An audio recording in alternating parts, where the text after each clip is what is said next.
بینەرانی هێژە ئەم کاتتان باش. وەک ئێوە ئاگادارن مانگی ئادار بۆ گەلی کورد مانگێکی پڕ لە بیرەوەری و پڕ لە ڕووداوە، بە تایبەت لە کۆتاییەکانی سەدەی ڕابردوودا هەر لەم مانگەدا باشووری کوردستان بە کۆمەڵێک ڕووداوی هەم تراژیدی و هەم ڕووداوی وەرچەرخێنەردا تێپەڕی. ئەمڕۆ هەوڵ دەدەین باس لە بەشێکی ئەم ڕووداوە کاریگەرانە بکەین، بە تایبەت ئەنفالی باشووری کوردستان، کیمیابارانی هەڵەبجە، هەروەها دواتریش ڕاپەڕینی باشووری کوردستان لە ساڵی 1991 کە دوا بەدوای ئەوەش کۆڕەوی بەدواداهات. هەوڵ دەدەین سەرنج بخەینە سەر ئەم ڕووداوە مێژوویانە و هەم لە ڕووی مێژووییەوە هەندێک گفتوگۆی لەسەر بکەین، هەمیش خوێندنەوەیەکی تازەی بۆ بکەین. بۆ مەبەستە گفتوگۆ دەکەم لەگەڵ بەڕێز دکتۆر فایق گوڵپی کە بەڕێزیان لەو سەردەمانەدا پزیشک و پێشمەرگە بوون و هەم ئاگاداری ڕووداوەکان بوون و لە نێو ڕووداوەکان بوون، هەمیش خوێندنەوەی خۆیان هەیە بۆ ئەم ڕووداوانە لە بەشێکیشیاندا ڕەنگە هەر خۆیان شاید حاڵ بوو بن. بۆیە ئێستا بەڕێز دکتۆر فایق گوڵپی لە سلێمانیەوە لەگەڵمدایە. دکتۆر جان ئەم کاتت باش، بەخێر هاتن بۆ بەرنامەکەمان. زۆر سپاس، ژیانت باش. زۆر سپاس. دکتۆر فایق ئەگەر بکرێ سەرەتا لە ئەنفالەوە دەست پێ بکەین، دواتر بە زنجیرەیەک بە دوایەکدا باسی ڕووداوەکانی دوای ئەنفال و کیمیاباران و ئەمانەش دەکەین. پێم خۆشە لە ئەنفالەوە دەست پێ بکەین. ئەنفالی باشووری کوردستان کە بە چەند قۆناغێک بەڕێوە چوو لەلایەن ڕژێمی بەعسەوە، چۆنی دەستی پێکرد؟ ئایا لە سەروەختێکدا کە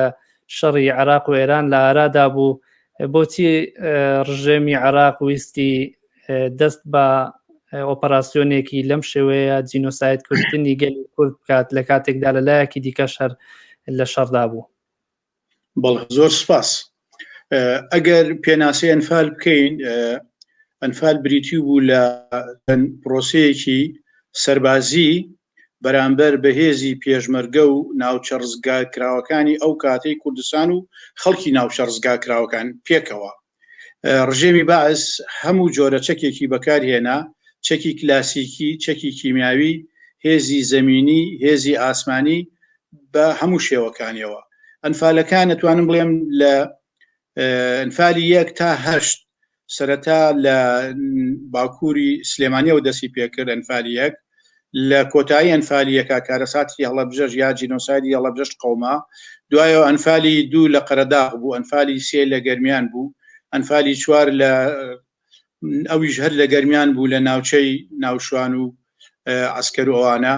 ئەنفالی 5 تر هاتەوە بەرەو ناوچەی خۆشناوەتی 6 و 7 و 8 لە مەنتیقەی خواکورک و بادینان و ئەوانە بوو. لە مانگی 2 دەستی پێکرد، لە مانگی 8ەوە کۆتایی هات. بەڕاستی لە ئەنفالەکانە وەکوتم هەموو جۆرە چەکێک بەکارهێنا. یەکێک لەو چەکانە چەکی محەڕەمەی کیمیاویە کە ڕژێمی بەعس بۆ خۆی یەکێک لەو وڵاتانە بوو کە ئیمزای لەسەر بەکارنەهێنانی چەکی کیمیاوی کرد بوو. بەڵام لە پێش هەموو ئەنفالێکەوە یا لە درێژەی هەموو ئەنفالێکە بە گوێرەی پێویستی قۆناغی ئەنفالەکەی خۆی چەکی کیمیاوی بەکارهێنا. ئەمەژە بۆ هۆی ئەوەی هەم ژمارەیەکی زۆر لە پێشمەرگەکان شەهید بن، ئەم ژمارەیەکی زۆر لە خەڵکی مەدەنی ناوچە ڕزگارکراوەکان و گوندەکان بریندار و شەهید ببن و بورەیان بڕوخێ و ژمارەیەکی زۆریان خۆیان ڕادەستی ڕژێمی باس بکەن. ئەوانەی کەما بوونەوە خۆیان ڕادەست دەکرد یا لە هێرشەکانە بەردەستی سوپای داگیرکەری بەعزەکەوت، ئەوانە ئەنفالەکان. ئەوە بوو بینیمان نزیکەی 1900 کەس شتێکی لەوە بەتانە ئەنفال کرا، 1970,000 ببوورە. ئەمانە پرۆسەکانی ئەنفال بن. بۆچی ئەنفال ڕوویدا؟ ئێمە بێ بگەڕێنەوە بۆ دواوە. سیاسەتی حکوومەتی عێراقی یان سیاسەتی بەعس ئەتوانین بڵێن لە سەردەمی حیزبی بەعسدا لە ساڵی 68ەوە تا 2003 نظامی نەتەوەپەرستی لە عێراقا بەلووتکە گەیشت بوو. یعنی نظامەکانی تر لە دوای دروستبوونی دەوڵەتی عێراقەوە، نظامی مەلیکی و نظامی قاسم و ئەوانی تر نەیانتوانی بگەنە لووتکەی نەتەوە پەرستی بەڵام حکوومەتی بەعز بە لووتکەی نەتەوە پەرستی گەیشت لووتکەی نەتەوە پەرستی یان سیاسەتی نەتەوە پەرستی بەعز چی بوو ئەویست تەنیا عێراق نا بەڵکو لە عێراقەوە هەموو وڵاتانی عەرەبی بخاتە ژێر کۆنتڕۆڵی خۆی و سیاسەتێکی نەتەوەیی دژی دژمنەکانی عەرەب بەکاربێنێ دژمنەکانی عەرەب کێ بوون دژمنەکانی عەرەب بە دەرەجە یەکەم ئیسرائیل بوو دووەم ئێران بوو سێهەم بە ڕسمی ڕایان نایگەیاند ئەو پێگاتە نەتەوەییانە بوو کە عەرەب نەبوون لە هەندێک وڵاتی عەرەبیا بوون وەکو کورد یعنی لەبەرەوە کورد کێشەیەک بووە بۆ نظامی بەعزوە بۆ نیزامە نەتەوە پەرستەکانی تری عێراق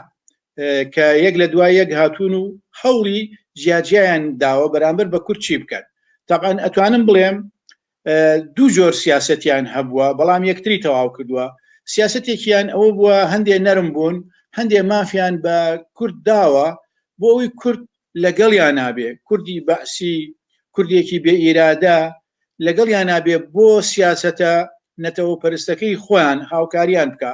ئەمە لە چوارچێوەی هەندێک حیزبی سیاسیا خۆی بینیەوە لە چوارچێوەی هەندێک پێمانەوت حیزبی کارتۆنی یا مەجلیسی تەشریع و تەنفیزیەکەی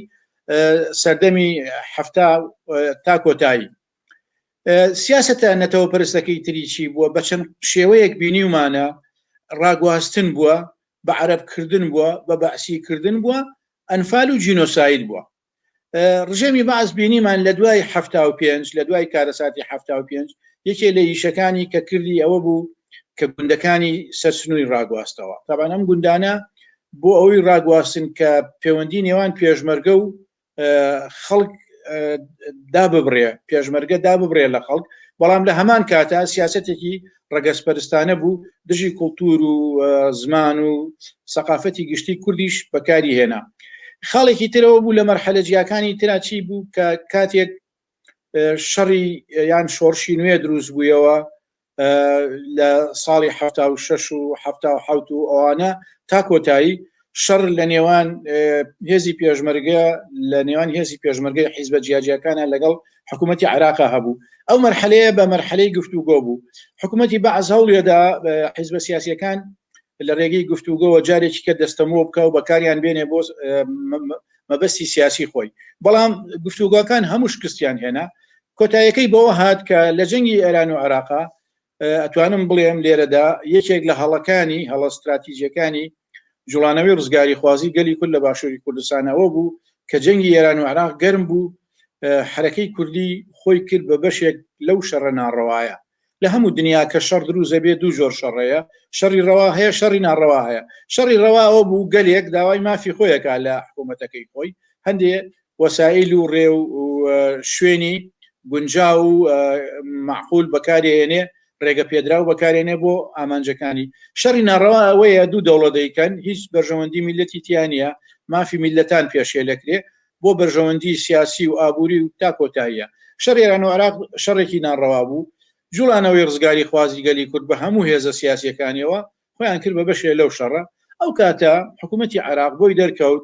ئەو کوردەی کە گومانی لێ هەیە دژمنی سەرێکی دژمنی بێت دژی سیاسەتە ڕەگەسپەرستەکەی خۆی نەتەوەیەکەی خۆی بێ ئەوە بە ئاشکرا بوو بە بەشێک لەو دژمنە استراتیجیەی کە ئێرانە یعنی حکوومەتی عێراق ئێرانی بە دژمنێکی استراتیجی خۆی داناوە ئەوە کوردیش بوو بە بەشێک لەو دژمنە کەوابوو کاتی ئەوە هاتووە بە قورسترین شێوە تەعاملی لەگەڵا بکەیت من بۆ خۆم وەکو پێشمەرگە و وەکو پزیشکە و سەردەمانە لێوە بووم شاید ئەوەم کە لە ساڵی 86ەوە تا 88 هێزە سیاسەکانی باشووری کوردستان و پێشتریش لە ساڵی 84 کە پارتی دیموکراتی کوردستان لەگەڵ حکوومەتی ئێرانە ئۆپراسیۆنێکی هاوبەشیان کرد دژی هێزەکانی سوپای عێراق ئەوە بوو حکوومەتی عێراق وەڵام دانەوەی چی بوو بەرزانیەکانی دەڤەری هەولێر ئەوانەی لە دوگاکانە بوو لە ئەوزان قۆشتەپە بوو لەوێ هەمویان فالکردن ساڵی 88 تیش کە حکوومەتی بەعز بینی یەکێتی نیشتمانی کوردستان و هێزەکانی تر ئۆپراسیۆنی هاوبەژیان شەڕی هاوبەژەکەن دژی پێشمەرگە و سوپای پازداران دژی هێزی عێراقی شەڕەکەن ئیتر کەوتە خۆ پرۆسەکانی ئەنفالی دەست پێ کرد. یعنی ئێمە بە گوێرەی ئەو زانیارانی کە هەمان بوو سوپای پازداران و هێزی پێشمەرگە بەرنمەیان هەبووە کە دوکان ڕزگار بکەن، قەڵاتزێر ڕزگار بکەن، هەڵەبجە ڕزگار بکەن. طبعا دیارە حکوومەتی عراقیش پێی زانیوە پرۆسی ئەنفالی یەکەمی دەست پێ کرد دای لە سەرکردایەتی یەکێتی سەرکردایەتی کە لەوێ خەریک لە کۆتایی شکانیا بوو هەوڵیاندا هێزی پێشمەرگە لەگەڵ پازدار هەڵەبجە ڕزگار بکەن هەڵگار کرد بەڵام بەداخەوە بە کیمیاوی لە هەڵەبجەیاندا دوایەوەتر بۆ ئەنفالی دوو لە قەرەداغ دەستی پێ کرد و ئەنفالەکانی کە تا کۆتایی وامان لێ هات کە لە مانگی هەشتی ساڵی هەشتا ئیتر هێزی پێشمەرگە شکستێکی سەربازی گەورەمان هێنا پاشەکشێمان کرد بۆ سنوورەکانی نێوان ئێران و عێراق و زۆربەی بەرپرس و کادرەکانی حیزبە سیاسیەکان چوونە ناو قوڵایی خاکی ئێرانەوە لە شار و شارۆچکەکانی ڕۆژهەڵاتی کوردستان نیشتەجێ بوون. ئیتر ئەتوانم بڵێم دوای ئەنفالەکان شکستێک پاشەکشەیەکی سیاسی و سەربازی بە دەرەجەیەکەم و ئینجا سیاسی ڕوبەڕووی شۆڕشی گەلی کورد هاتەوە. ئیتر ئێمە لەوێ بۆ خۆمان چاودێریمانە کرد تا بزانین سەدام کەی هەڵەیەکی گەورەکە خۆی ئەخاتە تەڵەوە. ئەوە بوو بەڵا پاش ئاوارەمان بە ماوەیەک بەڵا سەدام هەڵەیەکی استراتیجی گەورەی کرد ئەویش پەلاماری کوێتی داگیر کرد ڕووداوەکانمان نەکرد. بەڵە پێشەوەی بچینە سەر ئەو ڕووداوە پێم خۆشە باسی ئەوە بکەین لەو کاتانەدا کە پرۆسەی ئەنفال بەڕێوە دەچوویان بەرلەوە هیچ دانوستانێک یاخود لە نێوان لایەنە کوردیەکان لەگەڵ ڕژێمی بەعزدا نەبوو یان هیچ هۆشداریەک لەلایەن ڕژێمەوە درابوو کە ئەگەر بێت و هەماهەنگی لەگەڵ ئێران بکەن ئەوە ڕژێمیش کاردانەوەی توندی هەبێت چونکە باس لەوە دەکرێت کە بەر لەوەی هەڵەبجە کیمیاباران بکرێت هۆشداری دراوە بە سەرکردایەتی سیاسی کورد. بڵێ طبعا ساڵی 84 تا کۆتایی ئەتوانم بڵێم تا سەرەتای 85 لە کۆتایی 83 تا سەرەتای 85 گفتوگۆیەک هەبوو لە نێوان یەکێتی نیشتمانی کوردستان و حکوومەتی ئەو کاتەی باسا هێزەکانی تر دژی گفتوگۆ بوون لە گفتوگۆیان نەکرد. گفتوگۆکە ئەنجامەکەی بە شکست کۆتایی هات ئەوەی کە ئیگەرنەوە بەرپرسەکانی یەکێتی نیشتمانی کوردستان و قسەکان زیانە کرد لە کۆبوونەوەکاندا ئەوە بووە کە ناکۆکی دروست بووە لە نێوان وەفدی یەکێتی نیشتمانی کوردستان و وەفدی حکوومەتی عێراق هەڕەشیان لە یەکتری کردووە. ناکۆکەکە چی بووە؟ حکوومەتی بەعز وتوتی ئەگەر لەگەڵمانە ڕێک نەکەون بەو مەرجانە ئێمە شاخەکانتان بۆ ئەکەین بە ئاگر نوێنەرانی کوردیش وتویانە ئەگەر ئێوەش بەو شێوەیە لەگەڵمانە بچوڵێنەوە ئێمەش نەوتەکەتان بەسەر ئەسووتێنین. ئەم گفتوگۆیانە کراوە ئەمانە هەبووە. مەرجەکانیان چی بووە دکتۆر مەرجی ڕژێمی بەعز؟ وڵی کاکە خۆ مەرجی ڕژێمی بەعز من وتم ئەبێ تۆ ینی کاتی خۆی ئەوەی کە با بڵێن یەکێتی نیشتمانی کوردستان داوایە کرد ئۆتۆنۆمیەکی پێشکەوتوتر بوو ینی متەتەور حکم ذاتی متەتەور. بەڵام دیارە لە ئەنجامی ئەو گفتوگۆیانە کە کردیان لە نێوان یەکێتی و لە نێوان حکوومەتی بەعسا ڕێک نەکەوتن و هەندێکیش ئەڵێن ڕێک نەکەوتنەکە بۆ هەڕەشەکانی تورکیا گەڕاوەتەوە. تورکیا هەڕەشەی لە عێراق کردووە بێ لەگەڵ یان ڕێک نەکەوی ئەگەر تۆ مافبەی بە کورد لە باشووری کوردستانە سوێنێ کوردەکانی باکووریش داوای مافەکەن و تا کۆتایی ئەمە یەکێکە لە کێشەکان. بەڵام بۆ خۆی بێمتمانەیی هەر هەبووە ینی چ حکوومەتی عێراقی چ یەکێتی نیشتمانی کوردستان چ هێزەکانی تر کاتی خۆی کە گفتوگویان لەگەڵ حکوومەتی ناوەندی کردووە هەردوو لای بڕوان بە یەکتری نەکردووە. ئەتوانم بڵێم هەردوو لای فێڵیان لە یەکتری کردووە ینی هەر یەکی تەکتیکی خۆی هەبووە. مەسەلان یەکێتی نیشتمانی کوردستان لەو کاتانە بارودۆخی ئابووری زۆر خراپ بووە ویستوێتی گفتوگۆ بکە بۆی ئەندێ وەزعی خۆی باشکە. دوایی کە بینیوێتی هێزەکانی تر نایەنە پێشەوە بۆ گفتوگۆ لەگەڵ یان نابن دژی ئەبن چون پشتیوانیان گرتووە ئێران پشتیوانیانەکە یعنی یەکێتی بینیوێتی ئەگەر خۆی بەتەنها ڕێککەوێ لەگەڵ ئەمە حاڵەتێکی سیاسی و دەرونیشە ڕێککەوێ لەگەڵ حکوومەتی عێراق لەوانەیە وەکو ڕووداوەکانی 66 بەسەر بێتەوە. ئەمە حقیقەتێکە. حقیقەتی دووەم ئەوەیە کە ئەو مافانەی کە لە سەرەتا حکوومەتی عێراقی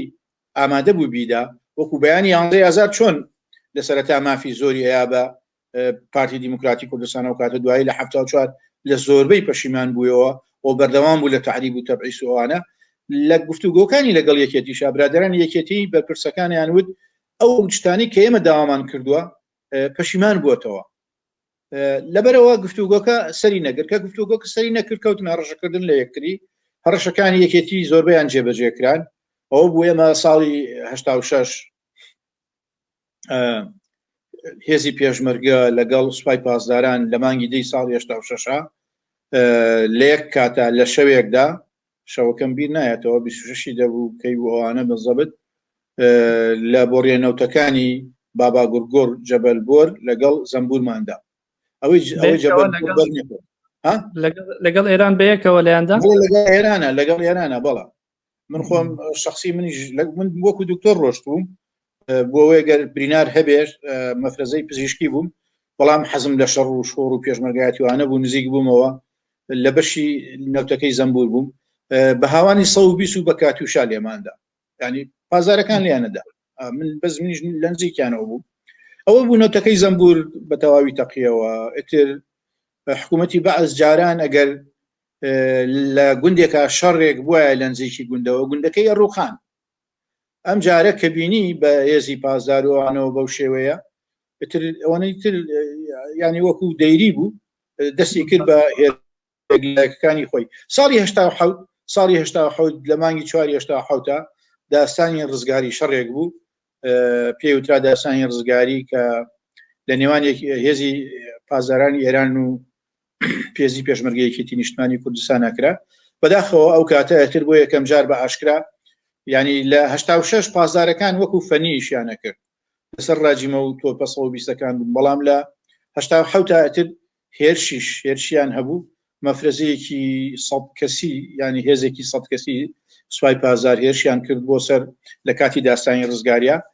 بۆ سەر برجەکەی ئەزمریان پێنەگیرا زمانێکی زۆریان لێ کوژران تر بۆ یەکەم جار حکوومەتی عراقی بینی دەستکەوت مستەمسەکی هەبوو کە پازداریشمان لەگەڵایە ئەوە بوو بۆ ڕۆژانی دوایی لە 16 بۆ یەکەم جار دەستی کرد بە کیمیابارانکردنی کوردستان دەمەوێت لێرەدا پرسیارە بکەم ڕێککەوتنی هێزی پێشمەرگە یان با بڵێن یەکێتی کە ئەو کاتە دەسەڵاتی زیاتر بوو لەگەڵ ئێران پەیوەندی بە بەهێزی پێشمەرگەوە هەبوو لەو کاتەدا کە دەیانویست لەگەڵ ئێران شکست بە ڕژێمی عراق بێننیان وەزعیان زۆر خراپ بوو بە ناچاری پەنایان بردبووە بەر ئێران لە مەرحەلەی دووەمان نەخێر وەزعیان خراپ نەبوو هێزی پێشمەرگە بۆ خۆی دوای تێکچوونی گفتوگۆ شەڕێکیان کرد زۆر قارەمانە بوو شەڕی دابان و هەلاج ینی ئەو شەڕە بوو کە لە پشتی سووداش لە بینی سووداش و سەرگەڵوە ژمارەیەکی زۆر ڕەبایە حکوومەت لەوێ هەبوو فەوجی سەربازی لیوای سەربازی هەبوو لە ماوەی چەند سەعاتێکە هێرشێکی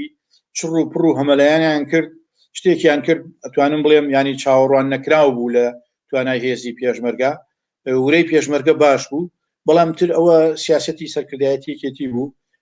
کە بینیان حکوومەتی بەعس لەگەڵیان ڕێک ناکەوێ چون لەگەڵ ئێران ڕێککەوتن ینی یا ئەبێ حاڵەتەکەیان ڕەش و سپی بوو یا لەگەڵ عێراقابی یا لەگەڵ ئێرانابی حەلە وەسەتەکەیان قبول نەکرد ئەگەر حەلی وەسەتیان بهێشتایەتەوە شەڕیشان لەگەڵ عێراقا بکردایە پەیوەندی دیبلۆماسیشان لەگەڵ ئێرانە هەبوایە شەڕی هاوپەیمانی سەربازی نەبوایە لەوانەیە بارودۆخەکە بە شێوەیەکی کە بشکایەتەوە بەڵام بەداخەوە دوای شکستی ئەو با بڵێن گفتوگۆ بە تایبەتی ساڵێک دوایەوە لە ساڵی 96 ئەتر پەیوەندیەکانی نێوان ئێران و یەکێتی بە قوڵی دەستی پێکرد و خاڵێکی تریش گرنگ بوو لە هەمان کاتدا ناکۆکی لە نێوان پارتی و یەکێتیە هەبوو ساڵی 86 ئاغای ڕەفسنجانی سەرۆک کۆماری و کاتێک کۆماری ئیسلامی ئێران هەردوو ڕەحمەتی مامجلال و کاگەدریسی بانک کرد ئاشتی کردنەوە کە ئاشتی کردنەوەتر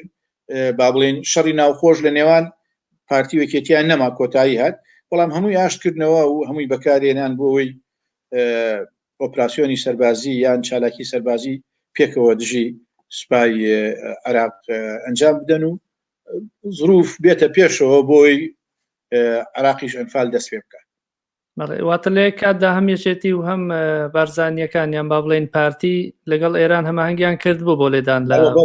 پێشتر بەرزانیەکان هەر لەگەڵ ئێران نبوون یەکێتی ئەتوانم بڵێم لە دوای 1986ەوە ئێتر پەیوەندی لەگەڵ ئێرانە دەست پێ کرد بەڵام یەکێتی کە پەیوەندی لەگەڵ ئێرانا کرد بۆڕی هەمویانیایەوە پەیوەندیەکانی عسکەری و سەربازی و ئیستیخباراتی و یەکێتی ناوچەیەکی فراوانی بەدەستەوە بوو یعنی تۆ پازدار لە ئێرانەوە بێنی بۆ زەمبور ئەکێتە جنوبی کەرکووکەوە چاڵن نەوتە استراتیژیەکانی عێرانی عراقی پێقەسفەکەی ئەوە زۆر گرنگ بوو بۆ یەکێتی پەیوەندی و ئێران چووە پێشەوە توانم بڵێم ئارتی و حسک و پاسۆک و هێزەکانی تری بەجێهێشت لە نێو سەرکردایەتی سیاسیدا کەس نەبوو لە دژی ئەو یەکگرت نەبێت یانەوە هەماهەنگێ بێت یان بەگشتی هیچی بەتی ناکەم ئەوانە ئێمە دوو سەرکردەمان هەبوو کە هەموو شتێکی یەکێتی بوون مام جەلال خۆی بوو لەگەڵ کاگنەشوان خوافیان کە هەردووکیان هەر جاریەکێکیان سەرکردایەتی ئۆپراسیۆنە سەربازی هاوبەشەکانی نێوان سوپای پازاران و هێزی پێشمەرگەیانە کرد. بەڵێ دکتۆر جان باسی ئەنفالتان کرد پێم خۆشە ئاماژە بە ڕۆڵی مستەشارەکان بکەین تۆزێک ڕۆڵی مستەشارەکان لە یان با بڵێن جاشەکان ئەو کاتە لە ئەنفالدا چی بوو ئایا ڕۆڵێکی زۆر خراپیان هەبوو یان مستەشارەکان چەند ڕۆڵێکیان هەبوو ڕۆڵ یەکەمەوە بوو بەشداری ئەنفالەکانیانە کرد بەشداری شەڕەکانیانە کرد شان بەشانی سوپای عێراق شەڕیانە کرد هاتن گوندەکانیان ئەگرت ئەو شوێنە کە پێشمەرگەی لێبوو پەلاماریانەدا وەکو سوپای عێراق هی دووەمەوە بوو لە کاتی ئەنفالەکانە مستەشارەکان ئەتوانم بڵێم بیانکەی بە چەند بەشێکەوە باشە هەندێکیان خەڵکیان تەسلیم کردەوە ئەنفالیان کرد هەندێکیشیان ئەتوانم بڵێم زۆر بەیان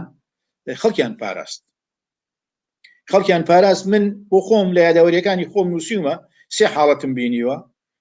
حاڵەتی یەکەم دوو برا لە برادرم لە پێشمەرگەکان کە لە بازیان کەوتنە کەمینی یەکێک لە فۆجەکانی ئەو کاتەوە مستەشارەکانەوە نیان کوشت بوون و تەسلیمیشیان نەکردبوون کردویان بە چەکداری خۆیان دوای راپەڕین بینیمنەوە چیرۆکەکان بۆ باس کردم حاڵەتی دووەمیان خێزانەکەی خۆم بوو خێزانەکەی من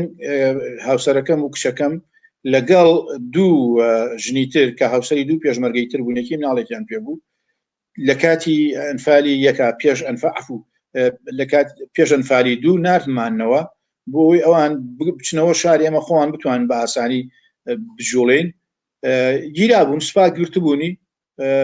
خستویان ناو زیلەوە بیان بن بۆ ئەنفال بچیان لێەکەنوانە یەکێ لە مستەشارەکان بەلەجەی هەولێری قسەی کردبوو چوو بوو دایگرتبوون بە عسکەرەکانی وتوبەوان عایدی ئەمن نابێ بیان بن منیان بە ئەوانە هەرسێکی هێنابوونەوە سێژ و سێ منداڵ هێنابوونەوە سلێمانی هەرێکی بردووە ماڵی باوکی خۆی لە ئەنفالی چوارە لە ناوچەی شوان و عسکەر و ئەوانە دوو لە دکتۆرە ڕەفیقەکانم سێ کەس بوون تر جیابوو بوونەوە لە پێشمەرگە ئەوانە بۆ خۆیان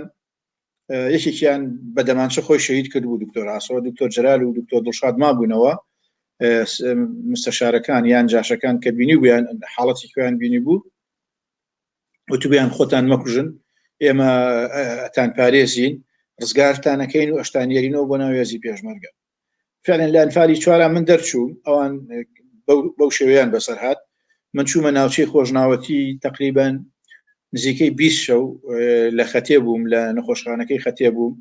ڕۆژێکیان سەیرەکەم یەکێ لەو دکتۆرانە هات بەتەما بووین شەهید بوون ئەنفال کرابن هاتە لام وتی دکتۆر ئێمە ماوین وتم ماون وتی ماوین وتی من ئەمڕۆ هاتم جمعی ئایندەش دکتۆر جەلال دێ دکتۆر دڵشاد یەکەم جار هات دکتۆر جەلالیش دوایەوە هات دوایەوە وایان لێ کردبوونانی کردویان شاردبوویانەوە لە عسکەرەکان کردویان بە چەکداری خۆیان تا زمینە گونجابوو زمینە گونجابوو نردبیانەوە بۆ لای خۆمان ئێسش ئەو برادەرە و ئامرسریەیە ماوە لە کەلارە کوڕێکی گەرمیانی بوو بشی کردو ئەمانە نمونەی جوانی ئینەکانە ینی مستەشارەکانە نمونەی ناشرینیشان هەبووە بەڕاستی هەبووە خەڵکی مەدەنیەکەشی هەر کردووە پێشمەرگە ئەمە لە هەندێک شوێن بووە لە کەلار هەندی شتی وا بووە لە کۆیە بووە نازانم لە هەندێک شوێنی کە بوو بەیان نەبوو. بەڵێ لە نێو مستەشارەکاندا هەبوون کە پەیوەندیان لەگەڵ هێزی پێشمەرگە هەبێت یان کە هەندێکیان مامەڵەیەکی باشیان لەگەڵ خەڵک دەکرد پەیوەندی بەوە هەبوو خەڵکی مەدەنی بوون. کاکە شاسوار ئەو مستەشارانە ئەتوانم بڵێم هەندێکیان لەوانەیە خۆیان دژمناتیانەوێ بەڵام زۆربیان پەیوەندیان یا بە یەکێتیەوە یا بە پارتیەوە هەبووە. جاری واژە بۆ مستەشارەکان بەکارێنراون دژی پارتی یا دژی یەکێتی، یعنی جاشی یەکێتیە بوو جاشی پارتیژ بووە. ئەمە حقیقت هەندێکیان خوان پێوتون بچن چەکەڵگرن، ئەمە من ئاگادارم لەو شتانە و هەندێکیشیان دوایەوە پەیوەندیان بە حیزبەکانەوە کردووە وتیان ئێمە ئەمانەوێت ئیشتان بۆ بکەین بە ناچاری چەکمان هەڵگرتووە حەز ناکەین دژی میلەتی خۆمان بین. بۆ نمونە من لەو ڕۆژانە باسیەوەم کرد کە چەندان برینارمان هەبووە نەخۆشمان هەبووە کە و ئێمە وەکو دکتۆرەکان هەندێکجار نەمانتوانێەوە چارەسەریان بکەین لە ڕێگەی ڕێخستنەوە نردومان بۆ مستەشارەکان لای خۆیان ناویان نووسیون وەکو باڵێن چەکدار باشە دوایەوە کە عیلاجیان کردوون و برینە و شتەکان نەخۆشەکان چاک بووە نردویان تۆ بۆ ناو پێشمەرگە. ئەمانە هەبووە بەڵام ئەمە هەندێکیان پەیوەندیان بە ڕێخستنەکانەوە هەبوو هەندێکیشان هەر خۆیان ویستویانە زۆر خزمەتی ئەو ڕژێمە نەکەن کە لە ڕووی قەومیەوە دژی هەموو پێوانەیەکی میلەتی کوردە یا دژی هەموو بنەمایەکی کوردبوونی خەڵکی کوردستانە. بەڵێ دکتۆر فایق ئێوە هەر خۆتان خەڵکی دەڤەری هەڵەبجەن لە ساڵی 16 هەڵەبجە کیمیاباران کرا و 5,000 کەس بوونە قوربانی بەداخەوە خەڵکێکی زۆریش بریندار بوو. ئەو کاتە ئێوە لە هەڵەبجە بوون یان لەکوێ بوون لە کاتی کیمیاباران؟ بووین طبعا ئەوە من لە گوندێک بووم نزیک بە لەگجار لە بناری قۆپی قەرەداغ لەوێ نەخۆشخانەیەکمان دروست کرد بوو لە شوێنێک بوو نەخۆشخانەکە لە ئەحداسیاتی سەربازی حکوومەتی عێراقانە بوون چکە لە شوێنێکە نەخۆشخانەمان نەبوو بەردەوام بردومانیە کردین چەندان نەخۆش و بریندار و کارمەند و ئەوانەمان بەر بردوان کەوتن و برینار بوون چوو بوونە شوێنێکەوە لە بینی گوندی بەڵخە و گوندی بەلەکجارە شوێنێکمان هەبوو لە ئەنفالیە کاتر ئێمەمان بینی ئەو دوایەوە کەزانیمان هەڵەبجە لە سەرەتا وتیان هەڵەبجە ئازاد کراوە زۆرمان پێخۆش بوو و بەرنامە هەبوو قسەژە بوو کە دوای هەڵەبجە هەوڵەدەن دەربەنی خانی ئازاد کرێ ئێمەش دڵمان خۆش بوومان وت هەلێرەوە لە قەرەداغەوە بۆ دەربەنی خان و لێەوە چینەوە بۆ هەڵەبجە و سەردانی کە سوکاری خۆمانەکەین بەڵام دووسێ ڕۆژی پێنەچوو هەواڵیەوە بڵاوبوویەوە کە ڕژێمی باعث بە کیمیاوی لە هەڵەبجەی داوە 5,000 کەس شەهید بووە هەزاران کەس برینار بووە ئەوی تری ئاوارە بووە ئەوی تری هەندێکی بە نهێنی هاتۆتەوە ناوشار بۆ سلێمانی و تا کۆتایی ئەو کارە ساتە قەوما کە قەوما کاک شاسوار هەندێک شت ڕوویدا لە کاتی ئەنفال و کیمیابارانە زۆر سەرنجڕاکێش بوو جاران خەڵک کە کوڕێکی ئەبوو بە پێشمەرگە ئەترسا ئەو کوڕی لە ناوچێ ئێمە ماڵی خۆمان من و برایەکم دکتۆر ناجیح پێشمەرگە بووین لە قەرەدا دایکم و براکەی ترم و ژنەکەی و مناڵەکانیانەوانە لە ماڵەوە بوون ئەوان دایمەن ترسیەوەیان نەبوو ئێمە بکوژرێت شەهید بین بەڵام ظروفەکە کیمیاییەکە وای لێ کرد ئەوان شەهید بوون ئێمە پارێزراین باشە گوندی سێوسێنان ماڵێکە بوون زۆر قەرەباڵغ بوون پیاوێک بوو مناڵەکانی زۆر بووی کوڕە گەورەکەشی ژنیە نابووانی ژەر لەگەڵ یا بوون لە کیمیابارانی سێوسێنانە کە بەچەکی کیمیاوی ڕژێمی باس ئەنجامیدا هەموو ماڵەکە تیاچوون تەنیا یەک کوڕیان مایەوە ئەویش لەبەرەوەی مایەوە کە لەو کاتا لەوێ نەبوو پێشمەرگە بوو لە قۆپی قەرەداغ ینی حەڵەتی وە زۆر سەیرە ئێمە بەنسبەت خۆمانەوە کە لەوێ بووین لە قەرەداغ بووین ڕزگارمان بوو بەڵام دایکم و براکەم و مناڵەکانی و سوکاری ترمان هەموو شەهید بوو.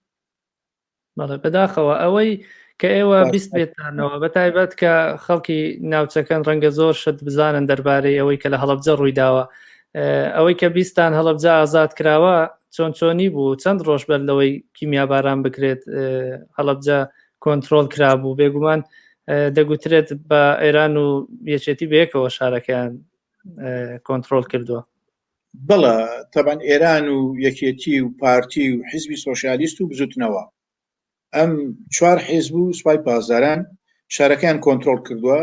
هەرێکی لە دەڤەرێکەوە هاتووە هەرێکی لە شوێنێکەوە هاتوون جەبهەیان هەبووە کە شارەکە کۆنتترۆلەکەن کرد هەواڵێکی خۆش بوو وابزانم یا 14 مانگ و یا 15 مانگ بۆ هەواڵمان بۆ هات 15 مانگ و لەکسەر کە هەڵەبجە ئازاد کراوە بەڵام تر ئەوە بوو ڕۆژی دوایەوە بە کیمیاوی لێدا حەڤەی مانگ خەبەرمان بۆ هات کە کیمیاوی بەکار هاتووە و خەڵکێکی زۆر شەهید بۆوانە کاکە لێرەدا هەڵی گەورە هەیە ئەوە من باسم لە سەرەتا ئەو هاوپەیمانیە سەربازیە و کە پێشمەرگە هەیبوو لەگەڵ ئێران و بوون بە بەشێک لە شەڕێکی ناڕەوە ئەمە هەڵەیەکی استراتیجی بوو بەڵام لە هەڵەبجەشە هەڵی گەورە کرا هەڵە گەورەکان چییە؟ دەمێک بوو ئێمە ئەگەر ڕەبایەکمان بگرتایە گوندێکمان ئازاد کردایە حکوومەتی عێراق بە کیمیایی لێداین بە ئەنواع شێوە لێداین ئەبێ خۆت بپارێزی هیچ شتێک نەکرابوو بۆ پاراستنی خەڵکی هەڵەبجە مەسەلەکە لێرایە سەرەتا ئەگەر شارێکی وا گەورە و گرانکە و کاتان نزیکەی 6,000 کەس نفوسی بوو و ناوچەیەکی زۆر فراوان بڕێک لە دەشتی شارە زۆر هەورامان هەڵەبجە خۆی ناوچەی شەمێرانی نەورۆڵی و تا کۆتایی ناوچەیەکی فراوان بوو گرنگ بوو ئەمانە ڕزگار بکرێن هیچ شتێکیان نەکرد بوو بۆ ئەوی بەرگری لە هێزی ئاسمانی سوپای عێراق بگرن لە کاتی ئەگەری بۆمباراندا ئەمە هەڵەیەکی گەورە بوو ینی ئەگەر لەسەر گردەکانی دەوروبەری هەڵەبجە و لە ناو هەڵەبجا و چەکی دژە فڕۆکە هەبوایە لە کاتی هاتنی فڕۆکەکانە ئەوان هەوڵیاندایە قەسف بکەن ئەمانیش تەقیان لێ بکەنایە نەیانەتوانی بەو شێوەیە بکەن ئەمە خاڵێکە خاڵی دووەم بە نسبەت دەرچوونی خەڵک لە هەڵەبجە یعنی ئەبێ بزانن ئەگەر هەیە بەتایبەتی ئێمە لە مانگی 2 ساڵی 1970 کاتی ئێمە لە قەراغ بووین ڕەحمەتی کاگنۆ شیروان بروسکەکە بۆ دکتۆرەکان بروسکەکە هاتووە بۆ لای ئێمە لەگەڵ کۆمەڵی ڕێنمایی ئەڵێ زانیاریمان هەیە کە حکوومەتی عێراقی حکوومەتی بەعز لە ئایندەیەکی نزیکە بە کیمیایی بردمانمانەکە تکایە بەم شێوەیە خەڵک بپارێزن و پێشمەرگە بپارێزن لەوێ نە مەفرەزەی با بڵێن زەدجەویان بردبوو لەگەڵ خۆیانە نە مەفرەزەی پزیشکیان بردبوو نەهێشتویان خەڵکی شارەکەش بچنە دەرەوە کە خەڵکی شارەکە نەچوونە دەرەوە هەندێک دەنگوبازەیە ئەڵێ حکوومەتی بەعز پێش کیمیابارانەکە بەیانی بڵاوکرێتەوە بەسەر خەڵکەکە چەند ڕاستە و چەند ڕاست نییە ئەمە من لەوێ نەبوومە ئەو کاتە نەمدیوە بەیانەکان و توێتی دەرچن لە ناو شارەکە بۆ ئەوەی ینی تووشی مەترسی نەبن تا چەند ڕازبێ نازانم نانێشتۆ خەڵک بڕوە دکتۆریان لەگەڵانە بۆ مەفرەزەی دکتۆر مەفرەزەی زەدجە نەبووە حکوومەتی بەعزاتوە بە تەیارە بردمانی کردن من ئەو کاتێک کە لە قەراغ بووم نەمەزانی مەسەلەکە چییە بەس فڕۆکەی زۆر لە دەڤەری کەرکووک و جنوب بوو ئەوانەوە هاتن بەرەو بەس ئاسمانی ئێمە بە ئاسمانی قەدەغا فرین بەرەو شارە زۆر و هەڵەبجە جارێکیان 17 فڕۆکەم بینی 17 فڕۆکە پێکەوە ینی ئەمەندە قەسبەکە فراوان و درێژ بوو مەترسیدار بوو ئەوە بوو ئەتر خەڵکی هەڵەبجە بەو شێوەیە بە غازی کیمیاوی خەردەل بە غازی کیمیاوی عەساب بەوانە هەمووی بەرکەوتن و برینار بوو دکتۆر فاقەوە بەهۆی ئەوەی کە پزیشک بوون ڕەنگە زۆر جار نزیک بوو بن لەسەر کردایەتیەوە ئەو کاتانە کە دەیانویست بەو شێوەیە بە هەماهەنگی لەگەڵ ئێران ڕێکەوتنێکی سەربازیان کە کردووە گورز لە ڕژێم بدەن یعنی سەرکردایەتی چۆن بیری دەکردەوە بە نیاز بوو کە ئەو شارانە ئازاد بکات و ئیدی کۆنتترۆڵیان بکات و بەڕێوەی بەرێدیان هەردەیەویست گورزێک بووە شوێنێت و دواتر پاشەکشە بکە هیچ پلانێک بەرنامەیەک هەبوو بۆەوە بەڵە بەرنمەیەک هەبوو بۆ ئازادکردن بەڵام من ئێستا ئاماژەم بەوە کردوتم کە هەڵەبجە ئازاد بوو هەواڵی ئازادکردنی هاتوتیان هێزی پێشمەرگە و هێزەی کە لێوێ بروسکەکەی کردبوو وتی هەنگاوی ئایندەمان ڕزگارکردنی دەربەندی خانە بەنسبەت ساڵی 1970ەوە کە باسی داستانی ڕزگاریم کرد یەکەم جار ڕژێمی باس کیمیاوی بەکارهێنا کەوتم پازارەکان لە گرتنی بورجەکەی ئەزمر شکستیان هێنا و تەرمەکانیان کەوتە دەست سوپای بەعز ئەو کاتە سەرکردایەتی یەکێتی نیشتیمانی کوردستان ڕێککەوتنی کردبوو لەگەڵ سوپای پازداران بە 2 مەرحەلە سلێمانی ڕزگار بکە سلێمانی لە دەست حکوومەتی بەعز دەربێنێ بخاتە دەست یەکێتی و ئێرانەوە مەرحەلەی یەکەمی ئەوە بوو کە ئەبوایە حەوزی ناوچەی شارباژێر ماوەت چوارتا ئەو شاخانەی کە لە نێوان شارباژێر و باڵێن سلێمانیە ئەوانە بگیرێن مەرحەلەی دوم هێرش بکرێ بۆ سلێمانی بەڵام مەرحەلەی یەکەم جێبەجێ نەکرا بۆچی جێبەجێ نەکرا لەبەرەوەی خۆشببختانە تەبانی ساڵێن خۆشببختانە گینا و کاتە لەوانەیە هەشتا حەوت سلێمانی وەکو هەشتاوەشتی هەڵەبجێ لێ بەهاتایە سوپای پازداران نەهاتن سپای پازداران تەنیا ئەو هێزەیان هات کە نزیکەی ساڵ کەسێک بوو لەگەڵ پێشمەرگی هێرشیان کرد بۆ برجەکەی ئەزمەر لەو لاوەتر نهاتن بڕیار بوو لە سنوورەوە ئێمە کە شاخەکانی ئەزمر و گۆیژە و قەیوان و ئەوانە کۆنتترۆڵەکەین هێزی پێشمەرگە ئەوانیش بێن ماوات و چوارتا و ئەو دۆڵە هەموو بگرن ئەو ناوچەیە هەموو ئازاد بکەن مەرحەلەی دووەم لە ئەزمر و گۆیژەوە هێرش بکرێ بۆ سلێمانی سلێمانیش ئازاد بکرێت ئەمە هەشتا حەوت بوو هەشتا و هەشت بڕیار بووە کە لە سەرکردایەتی یەکێتیەوە هەوڵی گرتنی دوکان بدرێت ینی بەرنمەیەک هەبوو مەسەلەکە تەنیا شەڕێکی ئەوانە بوو بۆ زەخت خستنە سەر ڕژێمی بەعز بۆ هەوڵی گرتنی شارەکان بوو بەڵام بەداخەوە ئەوە سیاسەتێکی زۆر زۆر سەقەت بوو کە تۆ داگیرکرێک بگۆڕی بە داگیرکەرێکیکە کە داگیرکەرێک و گۆڕی بە داگیرکەرێکی ئەمیش چوو ئەویش چوو هەم ئەو کارەساتی ئەنفال و کیمیابارانە ڕوویدا هەم بۆ خۆشی نمونەی هەڵەبجە کە کەوتە دەست پازار و یەکێتی پاش ماوەیەک پازار سوپای عراق سوپای ئێران کژمەلیکیان کرد لە یەکێتی وتیانە بێم ناوە چۆڵکە ئەوان یەکێتیش چۆ سنوورەکە و هەڵەبجەشی لەکیس چوو ئەو کارەساتە گەورەش بەسەر هاتکە هات ڕۆڵی ئێران لە کاتی کیمیابارانەکەدا چۆن بوو ئەو کاتێک هەڵەبجە کیمیاباران کرا ڕۆڵی ئێران وەکو لایەنە ئینسانیەکە زۆر باش بوو ینی ئەوانەی کە بە بریندارەکان کە ڕزگار کران هەمووی بە مەفارزی پزیشکی ئێرانی بوو هەندێکیان کۆپتەریشانێنا ئەیان بردن بۆ نەخۆشخانەکانی تاران و کرماشان و شوێنەکانی کە مەفارزی توبیشیان هاتبوونە ناوە علاجی خەڵکیانە کرد بەڵام ڕۆڵی هەرەگرنگی ئێران لە دوای کارەساتی هەڵەبجەوە بوو کە دەرگای بۆ ڕاگەیاندنەکانی ئێران و ناوچەکە و جیهان کردەوە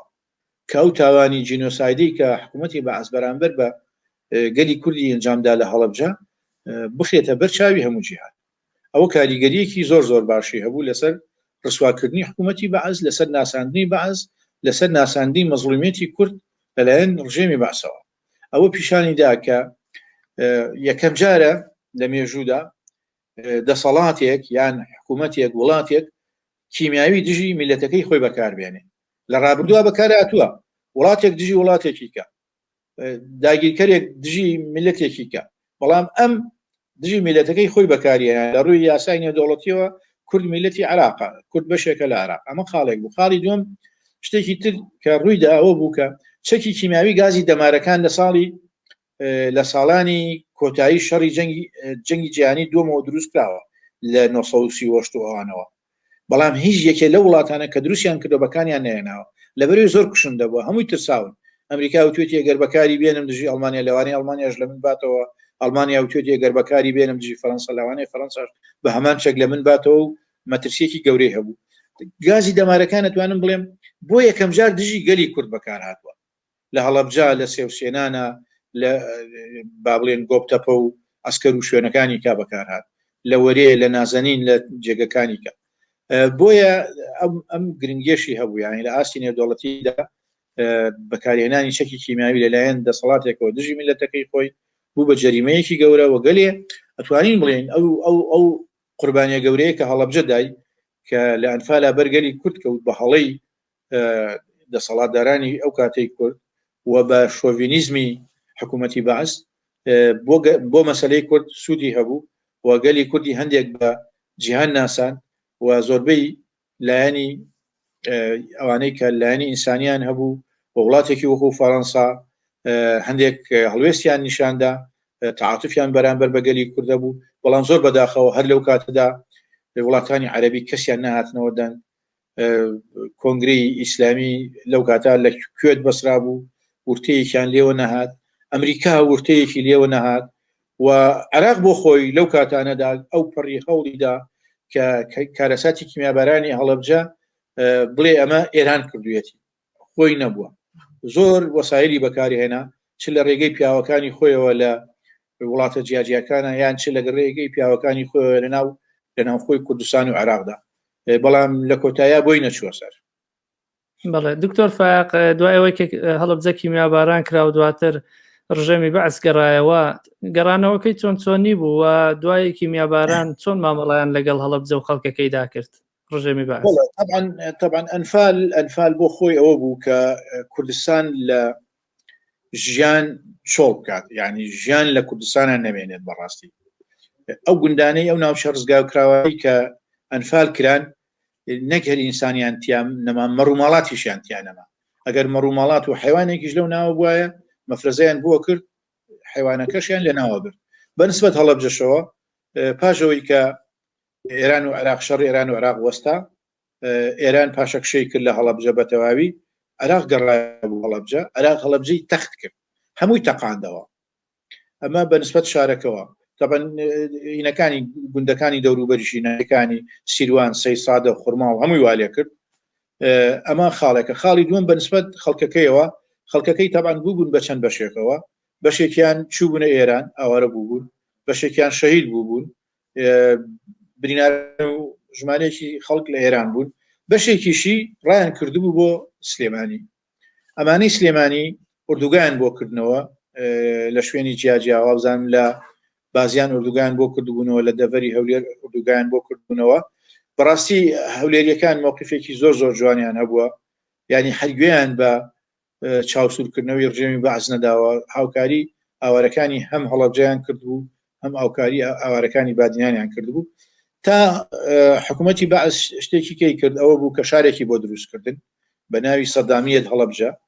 کە ئێستا پێوترێ هەڵەبجەی تازە. ئەوانەی کە لە عێراق بوون هەمووی لەوێ نیشتەجێکردن، ئەوانەی تریشی کە لە ئێران بوون جارجار لە عەفواتەکان ئاگەڕانەوە، ئەوانیش هەندێکیان نەچوونە ئەوێ، هەندێکیان لە شوێنی کە نیشتەجێ بوون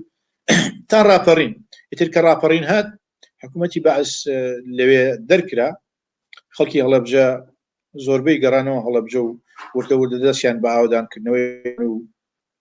پرۆژەکانی خۆیان کردەوە. بەڵێ بەر لەوەی بچینە سەر ڕاپەڕین باو پرسیارم لە بیر نەچێت لە کاتی کیمیابارانەکەی هەڵەبجەدا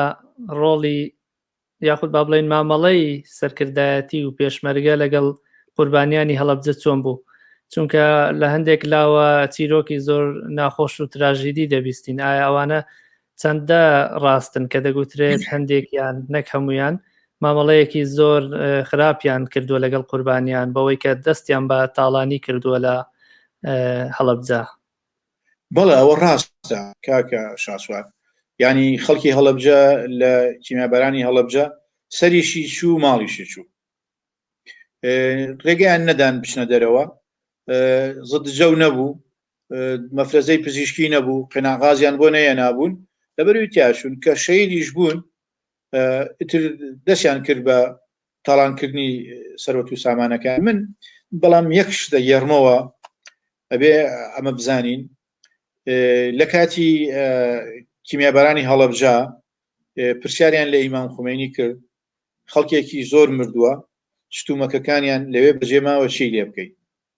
ئیمام خومینی فتوای بۆ دان بۆ پاسدارەکانەمە ئەتوانن شتومەکەکانیان بێنن. منەوە خۆم بە ڕادوێ گوێم لێ بۆ کاتە. ئیتر دیارە ئەمە دەستی مەجای یاوە بەوانش بارەزی خۆیان چیان ویستە بیکەن، یعنی بردننی ماڵی خەڵک ئیتر پێشمەرگەیە یا یەکێکی کە مەدەنێکی کە برینار نەبووە، احتیمالی ئەو شتانیان کردبێت و کردوشیانە. بەڵام لە هەمان کاتە ئەمە ینی سیاسەتی سەرکردایەتی حیزبەکان نەبوو. من ئاگام لێیە یەکێتی نیشتمانی کوردستان لیژنەیەکی پێگێنا بۆ گرتن و دەستگیرکردن و لێکۆڵینەوە لەو کەسانەی کە متهمن بە دەستدرێژیکردن لەسەر ماڵی خەڵک و ژمارەیەکیشیان لێگیران و هەندێکیشیان خەریک بوو ئاعدام بکرێن. ئەمە خاڵێکە. خاڵی دووەم ئاگام لێیە پارتی دیموکراتی کوردستانیش هەندێک لە کادیرەکانی خۆی دەستگیر کرد و ئەو کادیرانەشیان کە باش بوون سەرماڵی خەڵکیان پاراستووە، پارەی خەڵکیان لە دەستا بۆ داویانەتەوە بە ماڵەکان، ئەوانشیان پاداش کردەوە. ئەمە حقیقەتێکە دزی کراوە بەم شێوەیە بوو کە هەبووە. باقەکەی شەیەکی گەورەی لەسەرە ئەم بانقە چی لێ هات بانقەکان تاقانەوە پارەکانیش تاان براوە کێبردوێتی و ئەوانە بخۆی کێبردوێتی ئەوانە بردوێتی کە لەوێ دەسەڵاتدار بوون و کە قیادەی عملیەی ڕزگارکردنی هەڵەبجەیان کردووە. بەڵێ دکتۆر فایق ئێستا پێم خۆشە بچینە سەر ڕاپەڕینی ئاداری 91 پاشەوەی کە ڕژێمی بەعس پەلاماری کوێت دەداتی دی زەمینە خۆش دەبێت کە لە باشووری کوردستانیشەوە جموجۆڵێک دروست بێت لە دژی ڕژێم و پلانێک دادەنرێ بۆ ئەوەی باشووری کوردستان ئازاد بکرێت. ئەو پلانە چێ داینا چۆنچۆنی بوو واکەی سەرکردایەتی سیاسی کورد دەرکی بەوە کرد کە ئێستا هەلو مەرجەکە لەبارە بەوەی کە پەلاماری دامودەستگەکانی ڕژێم بدرێت. خۆی دوای با بڵێن چێ ڕاپەڕینی کرد لە ڕاستیدا ڕەنگەوە باشتر. بەڵە دوای 1970 دوای ئەوەی کە دوای ئەنفالەکان ئێمە چوونەوە سنوورەکان و ناو شار و شارۆچکەکانی ئێران بەرەی کوردستانی دروست بوو. هەموو حیزبەکانی ئەو کاتە بە یەکێتی نیشتمانی کوردستانەوە پارتی دیموکراتی کوردستانەوە حیزبی سۆشیالیست پاسۆ پارتی گەل حیزبی شوێعی هەموو ئەندامی بەرەی کوردستانی بوو. ئەو ماوەیە ئتر لەبەرەوەی کە لاواز بووین ناچار بوون یەک بگرین ئەو ماوەیە لە ئاوارەی شابووین هەر شتێک بوو بێ ئەو کاتە بەناوی بەرەی کوردستانی وەکراوە. بەڵام ئەبێ ئەم حقیقەتانە بزانین یەکێتی نیشتمانی کوردستان لە سنووری دەسەڵاتی خۆیدا دوو شتی گرنگی هەبوو. یەکەم مەفرەزەی پارتیزانی هەبوو لە ناوچە جیاجیاکانە دوو ڕێخستنەکانی چالاک کردبوویەوە. پارتی دیموکراتی کوردستانیش لە سنووری دەسەڵاتی خۆیان لە بەتایبەتی لە بادینان و هۆکووانە مەفارزی هەبوو و ڕێخستنەکانیشی هەبوو پەیوەندیان هەبوو. بەنسبەت ڕاپەڕینەکەەوە کە ڕاپەڕین کە زروفێکی واتە پێشەوە حکوومەتی عراق بەغدای کوێتی داگیر کرد و کۆمەلگای نێودوڵەتی دژی هەستایەوە و چەند بڕیارێکی ئەنجومەنی یاساییش هەبوو هیچی جێبەجێ نەکردن و ئیتر گەلە کۆمەکەیەکی ئەتوانین بڵێن نزیکەی 7 دەوڵەت خۆیان ئامادە کرد بە هێزی عسکەری لە عراق بن. هەموو پێشبینیەکانەوە بوو کە حکوومەتی عراقی ئەڕوخێ بە کوردی ژەبێ لێرەوە پەلامار بە. ئەوەی کە لەو کاتانە کاک مەسعود سەرۆکی بەرەی کوردستانی بوو لە کوردستان و مامزەلال لە دەرەوە بوو. بەڵام بە پراکتیکی ئەتوانین بڵێن لە مەسەلەی ڕاپەڕینە کاک نەشمیروان ڕۆڵێکی سەرەکی هەبوو. ڕۆڵە سەرەکیەکە لێ چیا بوو؟ یەکەم هێزێکی زۆری مەفرەزەی پارتیزانی لە بەردەسا بوو، دوو ڕێخستنێکی باشی لە بەردەسا بوو لە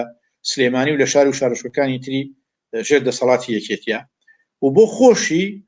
وەکو بیرکردنەوە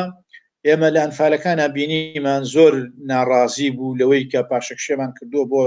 ئێرانوانە زۆر بڕوای بە خەباتی ئاوارەی و دیبلۆماسیەوانە نەبوو، زۆر بڕوای بە خەباتی ناو شار و کوردستان بوو. لەبەرەوە ئەوە کاک نەشمیروان کە ئەو کاتە لەبەری مامزال لە دەرەوە بوو کاک نەشمیروان لە پراکتیکیا زۆربەی ئیشەکانی یەکێتی هێزی پێشمەرگە و ڕێخستن و سیاست یەکێتی ئەو هەڵیە سوڕان. من هەندێک شتی کاڵێ من لەو کاتە دوو کەوتوبووم لە یەکێتی بووبم بە ئەندامی پارتی گەل بەرپرسی لقی پارتی گەلی سلێمانی بووم و هەندێک ئیشوکاری پەیوەندیەکانیشمە کرد. ئەو کاتانەم لە زەحمەت چەند جارێک پەیوەندی بمنەوە کرد. ئەمە یەکەم جارە باسی یەکەم بۆ ئەوەی پارتی گەلیش بەشداری بکات لە ڕاپەڕینەکە. لەو گفتوگۆیانە تەبعاً من ڕاو بۆچوونەکانی کاک عومەر تەبعاً کاک عومەر لەگەڵ کاک نەشمیروان بۆ کاتە ئەم گواستەوە بۆ کاک سامی کە کاک سامی لە دەرەوە بۆ تەلەفۆن قسەم لەگەڵیا کرد. لە هەمان کاتدا پرسیارم لە کاک عومەرە کرد ئەموت باشە لایەنەکانی کە ڕێیان چێ لەسەر ڕاپەڕین. ینی بەڕاستی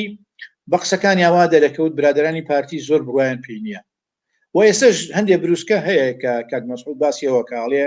ئێمە ترسیەوەمان هەیە کە ئێمە بچینە کوردستان و پەلاماری هێزەکانی عراق بین لەو لاوە تورکیا خۆی پیا بکە. ئەمە مەترسیەکی گەورەیە. لەبەرەوە ئەگەر بڵێ ڕاپەڕین هەموو کورد بەرەی کوردستانی دروستی کرد بەڵام بە فعلی و بە عەمەلی ئەوەی زۆرتر کە لە پێشەوە بوو یەکێتی بوو و لە ناو یەکێتیشە کاک نەشمیروان و کاک ملازم عومەر و کاک کۆسرەت و ئەو فەرماندە سەربازیانەی تر کە بە پراکتیکی ئەو ڕێخستانەی کە لە ناو شارە بوون ئەو مەفرەزە پارتیزانیانەی کە لە شار و شارۆچکەکان یا لە دەرەوەی شار و شارۆچکەکان خۆیان ماددا بوو بۆ فرسەتێکە گەڕان کە بچە ناوەوە هەمووی پێکەوە. خاڵێکی ترکە من ئەمێ ئاماژەی پێ بکەمەوە بوو کە بەرەی کوردستانی ئەو کاتە عفواتی دەرکرد بۆ مستەشارەکان بۆ پیاوەکانی ڕژێم لە کوردستاندا لە ڕاپەڕین بە ماوەیەک ئێوە بەشداری بکەن لە ڕاپەڕینە دژی ڕژێمی داپلۆسێنەر هاوکاری ڕژێم مەکەن لە هەموو تاوانێک کە کردوتانە بەرامبەر بەگەلی کورد بە شۆڕشی کورد عفوەکرێن. بۆیە ژمارەیەکی زۆر لە مستەشارەکانیش بەشداری ڕاپەڕینیان کرد. ئەجا ئەمێنێتەوە سەر خەڵک ئیتر ئەوە ڕژێمی بە بەعسی کردن و ئەنفال و کیمیاباران و سێدارە و ئەوانە بوو خەڵک پڕ بوو بۆ دەرفەتێکە گەڕا خەڵک پێشمەرگە سەرکردایەتی حیزبەکان مستەشارەکان مەفرەزە خاسەکان هەموو پێکەوە بێژگە لەوە بێوەش بێت هەندێک لە هێزەکانی ڕۆژهەڵاتی کوردستان بە تایبەتی کۆمەڵی زەحمەتکێشان لە دەڤەری ڕانیە بوو ئەوانیش بەشداریان کرد لە ڕاپەڕینەکە حتا لە ناوچەی زاخۆش پارتی کرێکایانی کوردستان بەشداری کرد یعنی لە ڕاپەڕینەکان بڵێم هەموو گەلی کورد بەشداری کردووە. بەڵام لەو مەسەلانە دەوری یەکێتی و دەوری کاگنەشوران لە پێشەوە بووە. بەڵام ڕاپەڕین لە کاتی خۆیدا زووتر دەست پێ دەکات و ئەوانەی دەستیش پێ دەکەن وەک دەگوترێ خەڵک بووە پلانەکە بۆ 7 ئادار بۆ بەڵام لە 5 ئادار لە ڕانیەوە دەست پێ دەکات. ئەوە دەرخەری ئەوەیە کە ڕاپەڕینەکە لە 5 ئادار خۆڕسکانە دەست پێ دەکات یان ئەوە چۆنی بوو. خۆ زین چوون ئەوانەی خۆ پیشاندانەکانیان کردووە سەر بە ڕێخستنەکان یەکێتی بوون سەر بە ڕێخستنی پارتی بوون حیزبەکانی کەش خەڵکی بێریانیشی تیا بووە یعنی هەتا ئەو بروسکانە کە هەیە ئەو بروسکانە کە هەیە لە نێوان ئەو کاتە لە نێوان ڕێخستنەکانی ناوەوە و لە نێوان سەرکردایەتی وێزی پێشمەرگا باسی ئەو شتانەکە هەندێکیان ئەڵێن ئەوە ئەو کاتە 7 مانگ دەست پێکەین ئەوانی ترە لێ درەنگە بۆ 7 مانگ درەنگە خەڵکە حەملی نەماوە لەبەرەوە تۆ ناتوانانی بڵێ ئەمە تەنیا شتێکی خۆڕس بووە و مەسەلەن ئەو فەرماندەی یەکێتی کە کاتی خۆی پێشمەرگەیەک بوو سەرتیبێک بوو تەسلیم بووبوویەوە دوایی لە ڕانیە ڕۆڵێکی کاریگەری هەبوو لە ڕاپەڕینەکە من بگورە ناوەکە علی نەبی بەڵێ علی نەبی یەکێک لەوانە بوو کە ڕۆڵێکی گرنگی هەبوو و زۆر کەسی تر لە ڕاپەڕینەکە ڕۆڵێکی سەرەکی هەبوو دوایی دەرچووەمە ڕێخستنی یەکێتیە دوایی دەرچووەمە ڕێخستنی حزبی شوعیە هی پارتیە هی سۆشیالیستە هی کێوانەیە لەبەرەوە تۆ ناتوانانی ئەم شتانە جیاب بکەیتەوە ڕاپەڕینی گەلی کورد بوو بەڵام هەندێک کەس زۆر دەرەکەوتون هەندێک کەس درەنگ هەندێکیان هەندێک لایەنی سیاسی بڕوایان بەوە نەبوو کە ئەو ڕاپەڕینە دروست بێ هەندێک هەبوو بەڵام لە کۆتاییدا ئەوەشی کە بڕوای پێی نەبووە تا ماوەیەکەوە قەناعەت بووە نەک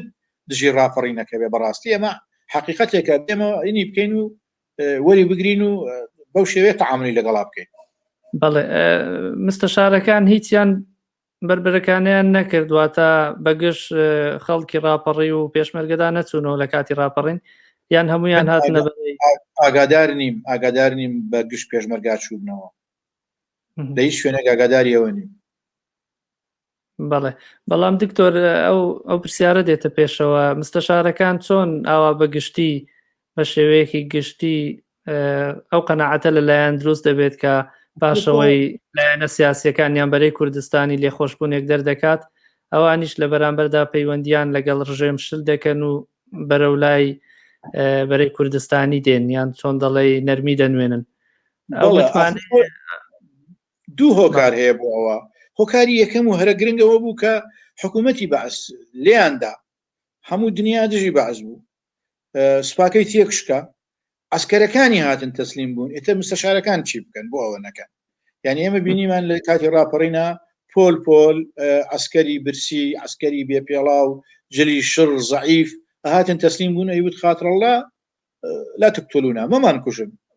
چیڵێن بەسەر چاو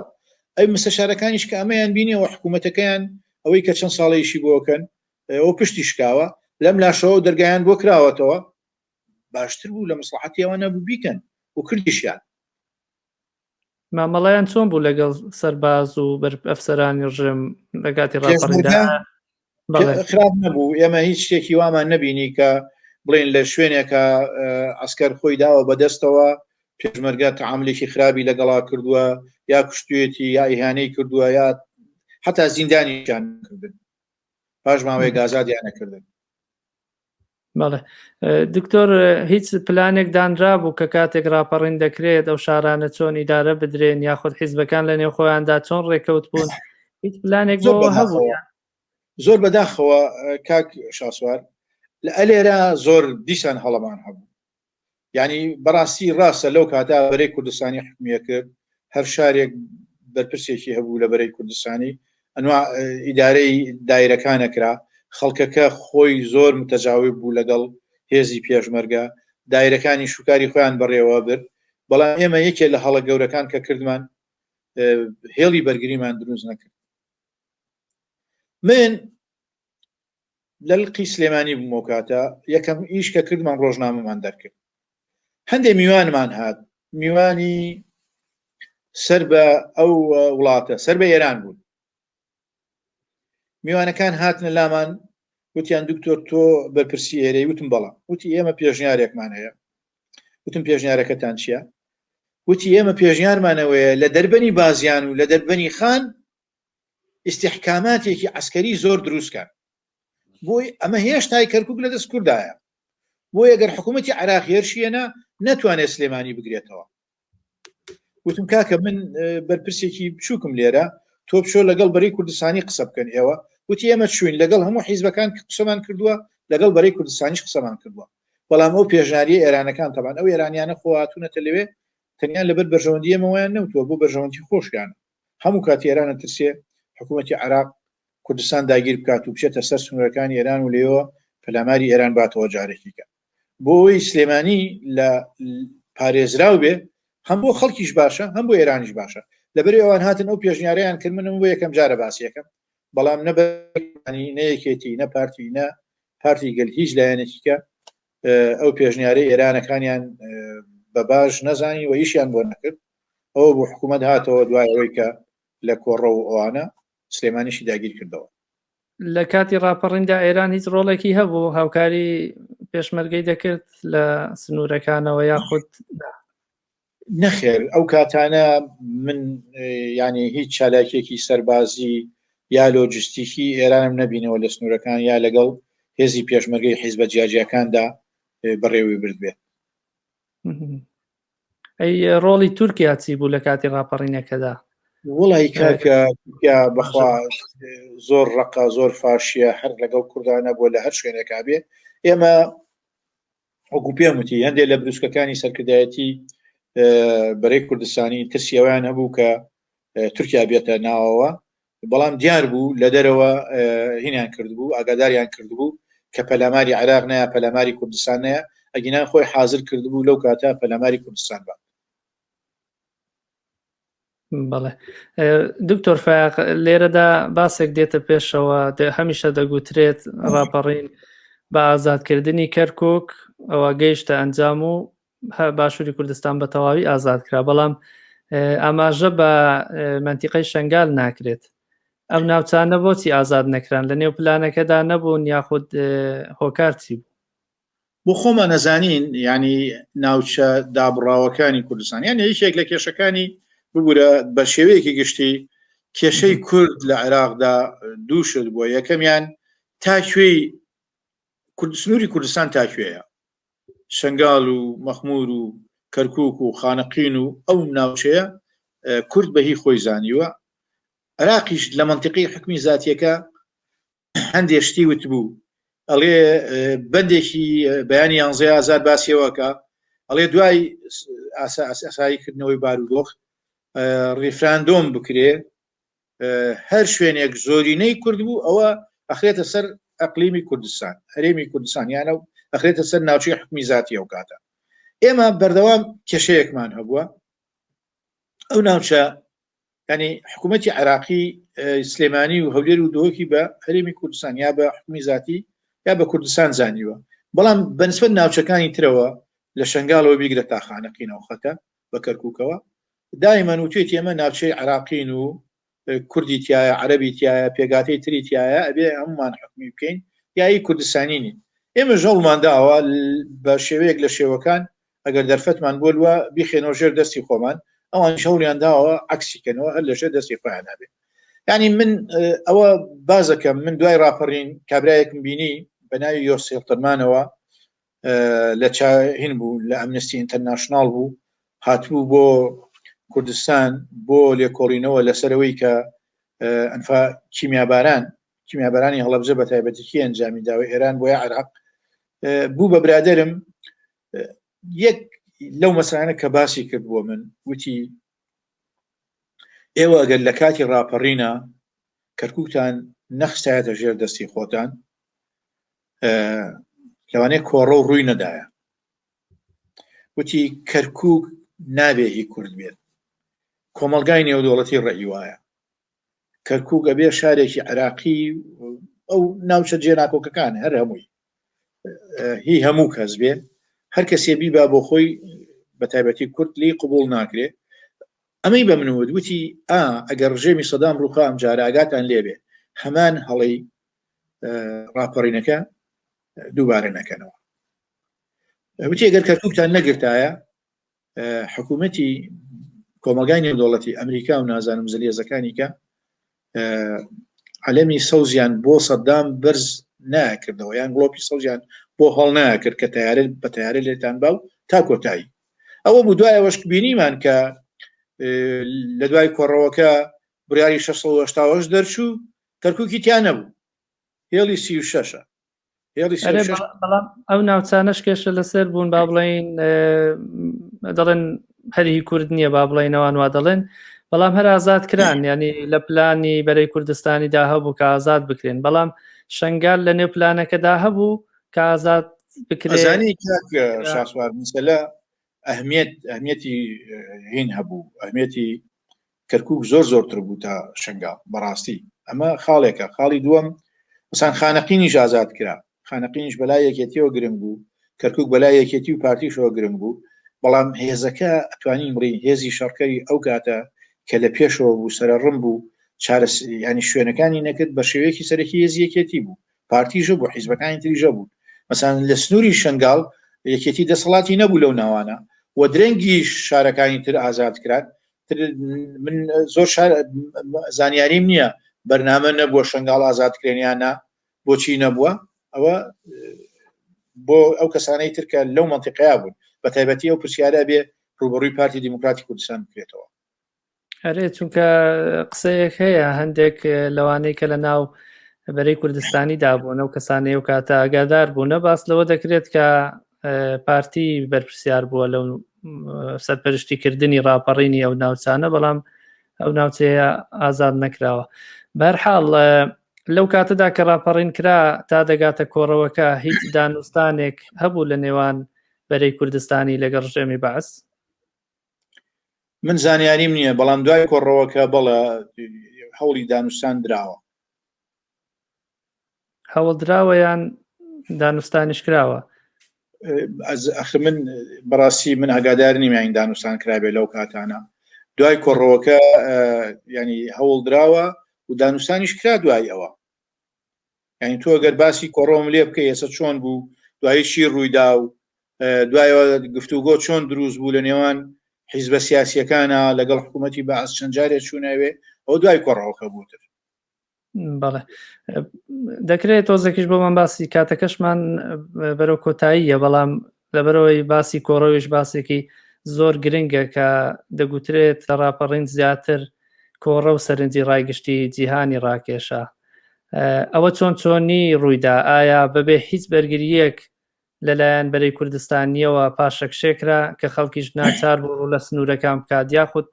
بۆچی لە ناکاو دوای 9 ڕۆژ لە ئازادکردنی کەرکووکی دی دۆخەکە تەواو پێچەوانە بووە خۆی وەکو تو ئامازۆ پێکرد لە دوای 9 ڕۆژ دوای کەرکووک ئەتر حکوومەتی عراقی خۆی ڕێکخستەوە بە فڕۆکە بە دەبابە بەهێزی زەمینی هێرشی کرد کەرکووکی لە کورد سندەوە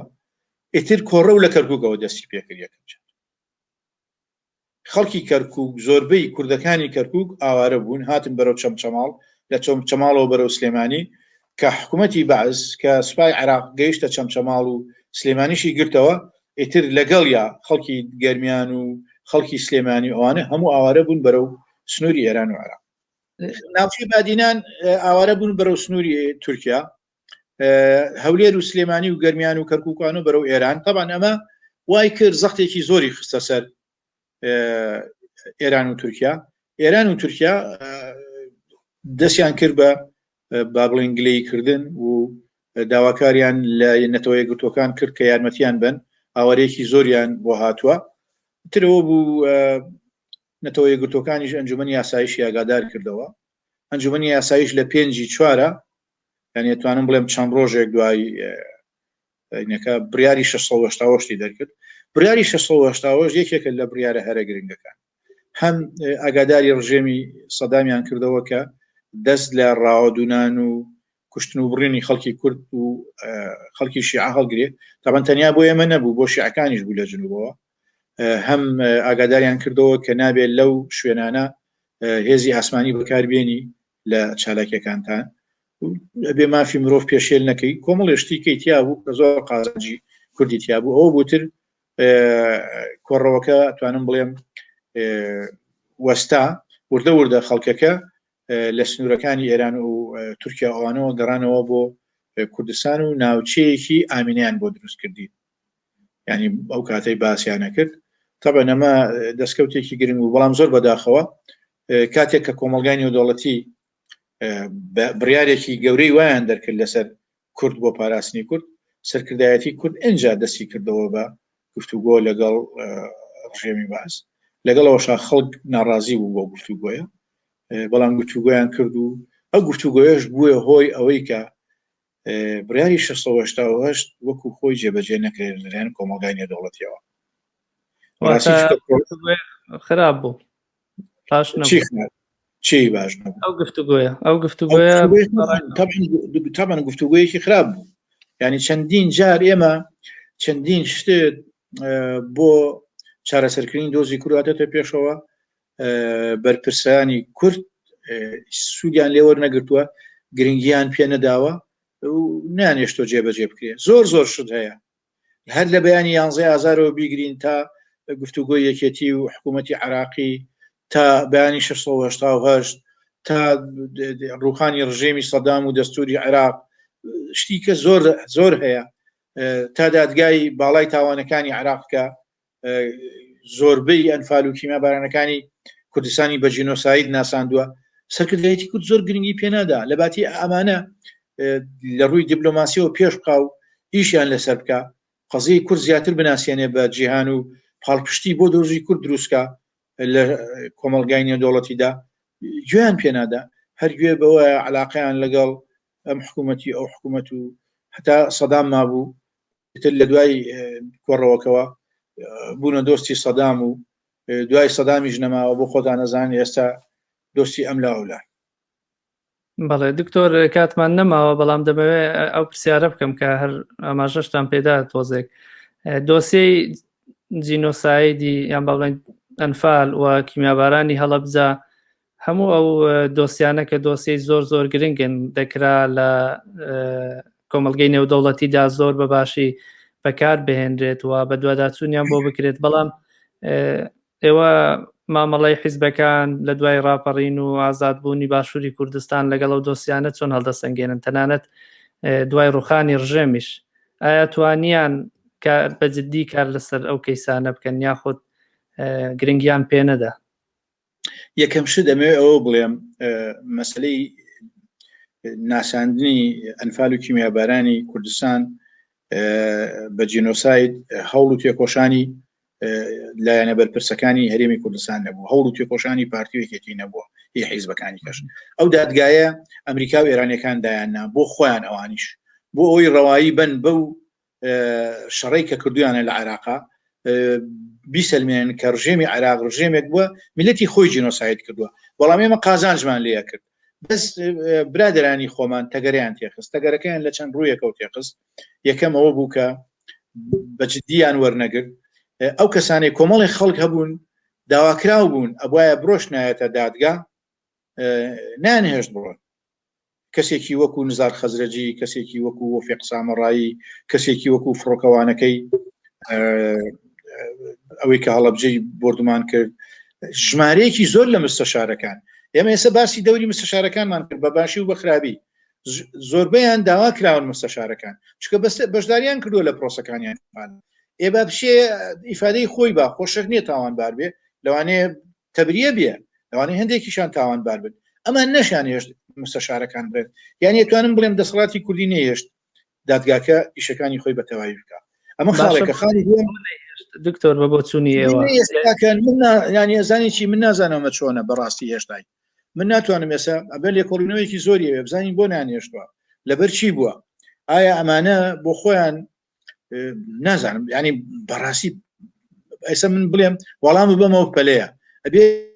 قوڵ بۆی بچیتەوە بزانی خەتای چی بووە ئەلمهم ئەنجامەکەی وایە دوایەوە کە دادگای باڵای تاوانەکان اعترافی بە هین زۆربەی ئەنفال و کیمیابارانەکان کە ژنۆسایدی گەلی کوردە محکەمەی اعترافی پێ کردووە پەرلەمانیش اعترافی پێ کردووە پەرلەمانی عراقیش بەڵام ئەبێ حکوومەتی عراق اعترافی پێکە هێشتا حکوومەتی عراقی ئەوەی ئیتر ئەم حکوومەتە یەک لە دواییەکانە اعترافی بە ژنۆسایدی گەلی کورد نەکردووە لە ئەنفال و کیمیابارانە اعترافی بە ژنۆسایدی هەڵەبجە نەکردووە ئەگەر حکوومەتی عراقی اعتراف بە ژنۆساید بکە قەرەبووی کورد دەکاتەوە و لە کۆمەلگای نێودەوڵەتیشدا بە ژنۆساید دەناسرێت چونکە حکوومەتەکانی حکوومەتە جیاجیەکان ئیش لەگەڵ حکوومەتەکەن هیچ لەگەڵ پەرلەمانە ناکەن ئەمە یەکێ لە خاڵە گرنگەکان بوون خاڵی تری لەسەر مەسەلەی ژینۆساید ئەوە بوو کە ئەوانەی ئەو کەسانەی کە بازرگانی کچێکی کیمیاوی بوون و ئەو کۆمپانیانەی کەچێکی کیمیاویان بۆ سەد بە سەدان فرۆشتووە هیچ کات و سکاڵایەکمان دژیان نەکردووە تا ئێستا بەجددی بەداخەوە کاتی خۆی ڕێکخراوی چاکە بوو ڕێکخراوی چاک هەوڵێکی جدیدا چەند کەسێکی دۆزیەوە یەکێک لەوانە فرانک ئانراخت بوو کابرایەکی هۆڵندی بوو ئەوانیان دۆزیەوە کەچێکی کیمایی فرۆشتوو بە سەدام لە دادگاش کاتیان لێ کرد دادگای هۆڵندە سژنی کرد و حکمی وابزان محەفەز ساڵی بەسەراندووە کۆمپانیەکانی ئەڵمانیاوە تا لەوێت هیچیان بەرامبەر نەکردووە ینی کورد لە دوای ڕاپەڕینەوە شتێکی نەکرد بۆ ئەوەی لە ڕێگەی ئەنفال و جینۆسایدەوە هێندەی تر دۆزی کورد بە جیهان بناسرێ و ڕەوایی شەڕی کورد بە جیهان بناسرێ تا کۆتایی لە شوێنی خۆیان ماونەتەوە هەر شەڕە حیزبایەتیەکەن و ئەم ئەڵێ پارتی دژمنی کوردە و ئەوڵێ یەکێتی دژمنی کوردە و تا کۆتایی هەر خەریکی شەڕژنێ وشتیوە بەڵێ زۆر سپاس دەکەم دکتۆر فایق لە کۆتاییدا ئەگەر هەر سەرنجێکتان ما بێدیان پێتان باش بێ شتێک کە باس نەکراوە باسی بکەن ئەگەر نابەرنامەکەمان کۆتایی دێت زۆر سپاس بۆ ئەو کاتی بە منتاندا هیوادارم ئێمە وەکو کورد وەکو ئەوانەی بە تایبەتی لە دەرەوەی دەسەڵاتی کوردی و حیزبە سیاسیەکانن ینی دۆزی ڕەوای گەلی کورد بە بەردەوامی لەبەر چاویان بێ و ئەو دەستکەوتانەی کە بە قوربانی گەلی کورد بۆ شارەسەرکردنی کێشەی کورداتە پێشەوە جوان بیبینن و کاری پێ بکەن وەکو بۆ نمونە بڕیاری 680 دەستوری عێراق بڕیارەکانی دادگای باڵای تاوانەکانی عێراق تا کۆتایی سپاسانەکەم